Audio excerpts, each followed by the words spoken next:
So I thought I'd do today, you're not going to see me, I'm going to video Thomas, just a little video about slips, trips and falls and what may happen with the body and what you can do yourself to maybe see if the horse is okay. So mainly horses that slip with the hind end will always shove that left hind under, and often it's the bony prominences, so it's the tuber coxae, the hip if they've not got a lot of fat covering, the hock and the fetlock, which will hit the ground before the rest of the body because there's not a lot of soft tissue covering that. So when I'm assessing a horse, I will often look from the front and I'm going to come down here, down that line, and I am going to go, does the left tuber coxae look all right? Does the right tuber coxae look all right? We'll just lift it up a bit higher. And his look okay. He's not stood square, and it's really important. I'm not standing him square because he's eating his dinner and it's not fair for me to just make him stand square to get my point across. So even though he's got 1 foot forward and 1 foot back, he still looks okay. He looks like his hind end is able to cope with wherever his hind limbs are moving and readjust to accommodate the movement below. But often, when we look at horses that may have hurt their tuber coxae or hurt the pelvis, when we look down that centre line, this left one will often stick out a little bit to the side and the right one will just be like that. So we sort of, the left, I always say whatever catches your eye. So the left one will catch our eye more. You can see now he's got a tip because he's obviously mobilising his limbs. But the reason why it's really important to assess a horse standing square when we're checking the pelvis, because we need to see the symmetry of that pelvis. And if he's got, I see so many pictures, one limb forward, one limb back. So we can see one limb forward, one big back. Now, if I were just to take the top part and miss out his lower limbs, it would almost look like he had got a little bit of a rotation in that pelvis. Whereas when we scan down, it's actually rotating to accommodate the limbs. So it's really important.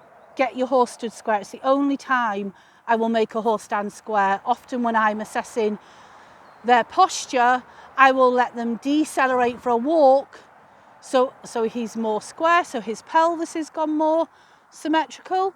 So the main points that we're going to check, got to watch his little legs because there's flies about today.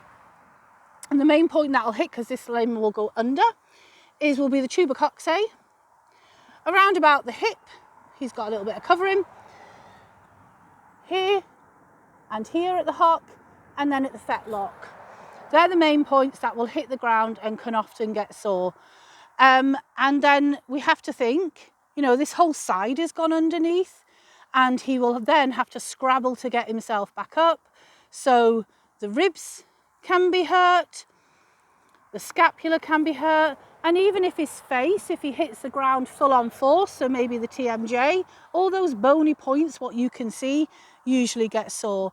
And then obviously we have the soft tissue that surrounds them bony points. So, you know, if he slipped under, he might have made the joints go past its range of motion. If the joints go past the range of motion, then often the muscles are not doing their job correctly. They can get slight muscle soreness.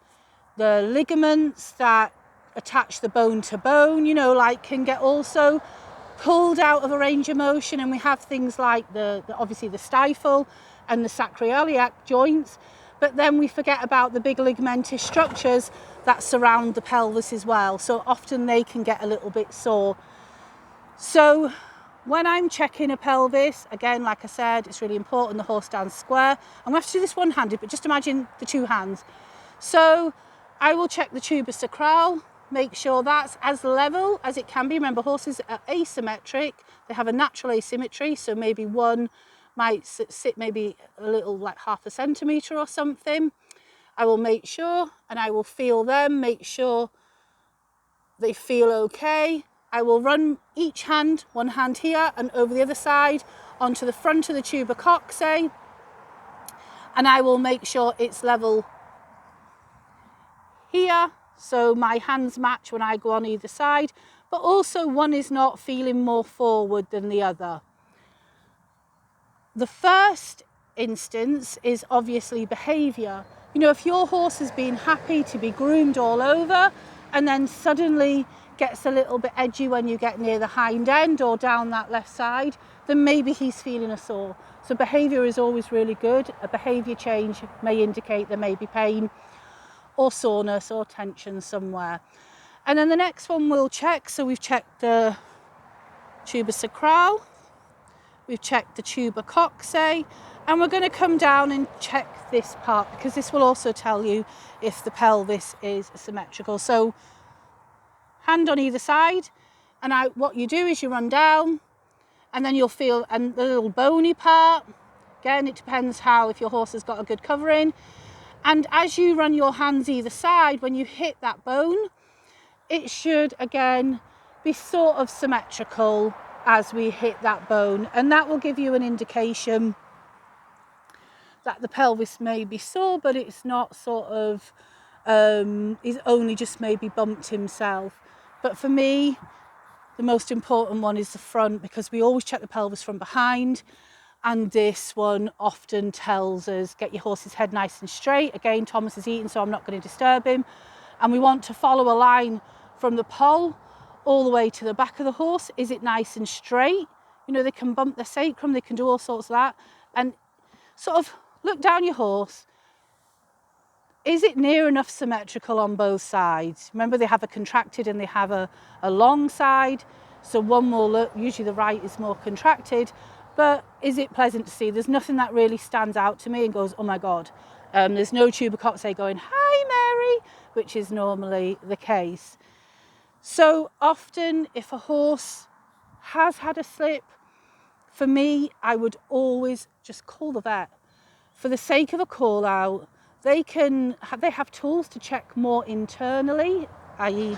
hands, and they can assess your horse, and your horse, like us, if we're sore or we've got slight inflammation, they can prescribe anti-inflammatories or pain medication that may help your horse recover a little quicker, and they can tell you whether, you know, like the difference between a fracture, a break, or just a bruising, you know, is hard to see from the outside.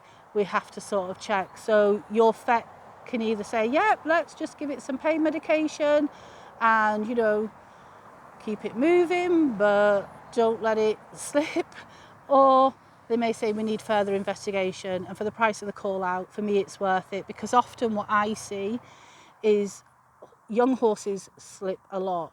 Now it depends. If they're running around and they slip on grass, it can make a big difference to if they run around and slip on concrete. There is a difference. It's a harder structure what they're hitting.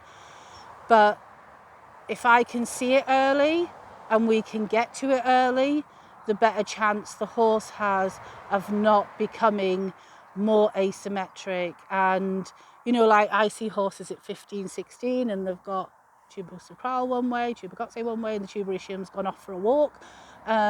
But it's already set, you know, it's set in bone, it's set in muscle, it's set in like other soft tissue, other connective tissue, and it's really hard. We have to sort of help the horse the best it can, and we do body work and exercise and movement just so it can move a little bit better. But yeah, I always take the photos down here and then afterwards. So yeah, that's how you should see a horse. I always say for me, when I'm assessing a horse, the easiest way is to assess the horse is to start at the head,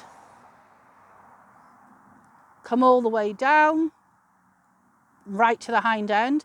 And if anything sticks out to you, so if your horse has maybe a bit of a gut issue, or, you know, it's not coping with the weather change, we'll often see a dark patch through here, slightly sunken in, like hair coat sort of difference. It's almost like neon signs pointing to you. You know, like I can tell that Thomas stands slightly to the medial, just because it's what I pick up. But yeah, just scan your horse. Just every day you see your horse, because often we don't see these slips and trips and falls. You know, we either come in and the horse is a little bit off, or we don't notice at all because the horse is moved around and it's okay. But every morning you see your horse, just stand back, scan it from head to toe, both sides, and then scan from the front down and from the hind end up, because horses look different on the left and right, like us, they have a good and a bad side, and take a photograph once a month of your horse's normal, because lots of horses have lots of issues, but it could be their normal. If I go out to an 18-year-old horse and it's got a tuber sacral, one high and one low, or I don't know, anything else in the body, that could have been that horse is normal for 15 years. So I'm not going to go and start bouncing around and changing everything in one go, but we have to make the normal better. Yeah, what's his good side? It's like, you can do anything, but don't touch my head because the flies are annoying me.